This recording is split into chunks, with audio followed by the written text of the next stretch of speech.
গেল ৬ সেপ্টেম্বর রাতে চট্টগ্রামের পটিয়া মনসা বাদামতুল এলাকা থেকে গার্মেন্টস ছুটি শেষে মিনি বাসে উঠে নগরীর নতুন ব্রিজের উদ্দেশ্যে আসছিলেন এক নারী।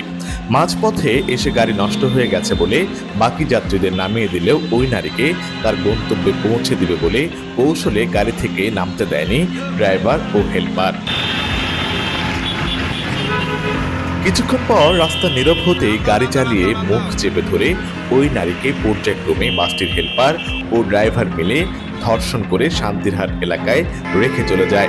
এরপর ওই নারী বাসায় এসে তার স্বামীকে ঘটনাটির বর্ণনা দেয়। তারপর বিভিন্ন কৌশলে নতুন ব্রিজ থেকে তারা পটিয়া রুটের ওই গাড়িটিকে ৯ সেপ্টেম্বর খুঁজে পায়।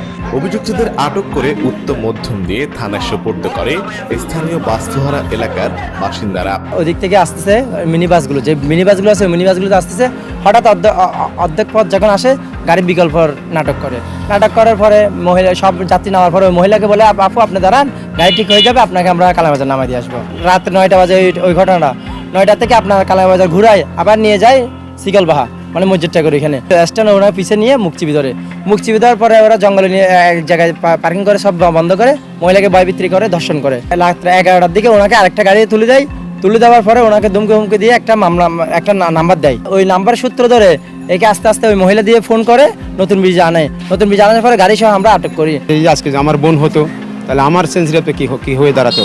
আজকে দেখেন ভারতের যে দর্শনটা হয়েছিল, সারা ভারত উত্তাল হয়েছিল। এই জিনিসটা যদি কোনো একজন যদি আইনের কর্মী হতো বা পুলিশের বোন হতো বা সংবাদকর্মী বোন হতো, তাহলে এই জিনিসটা আজকে হটগোল বাংলাদেশে লেগে যেত। তাই আমরা কি চাইতেছি যে সুষ্ঠু বিচার হোক। এই ঘটনায় কর্ণফুলী থানায় হেল্পার ড্রাইভার দুজনের নামে নারী ও শিশু নির্যাতন দমন আইনে মামলা হয়েছে। অভিযুক্তরা ১৬৪ ধারায় বিষয়টি স্বীকার করেছে বলে জানান পুলিশের এই কর্মকর্তা। এই ঘটনায় ২জন আসামি জড়িত, ২জন আসামি গ্রেপ্তার করেছি এবং এই ২জন আসামি বিজ্ঞ আদালতে স্বেচ্ছায় স্বীকারোক্তিমূলক জবানবন্দি প্রদান করেছে এবং অস্ত্র মামলার ভিকটিমকে চট্টগ্রাম মেডিকেল কলেজে পাঠানো হয়েছে ধর্ষণ পরীক্ষা করার জন্য এবং ধর্ষণ পরীক্ষা শেষে হয়তো আগামীকাল ভিকটিমের বাড়ি ধরা জবানবন্দি গ্রহণ করা হবে। আটক অভিযুক্তরা হলেন আনোয়ারা উপজেলার রায়পুর ইউনিয়নের বাসটির হেল্পার সাইদুল ইসলাম মিজান ও পটিয়া উপজেলার জিরি ইউনিয়নের ভিল্লাপাড়ার বাস ড্রাইভার মোহাম্মদ আজাদ খান, প্রকাশ রানা।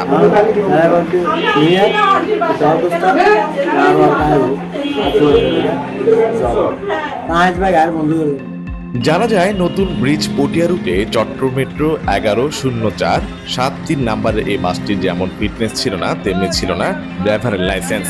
এছাড়াও এই রুটে চলাচলকারী বেশিরভাগ মিনি বাসগুলোতে ফিটনেস ও রুট পারমিট নেই।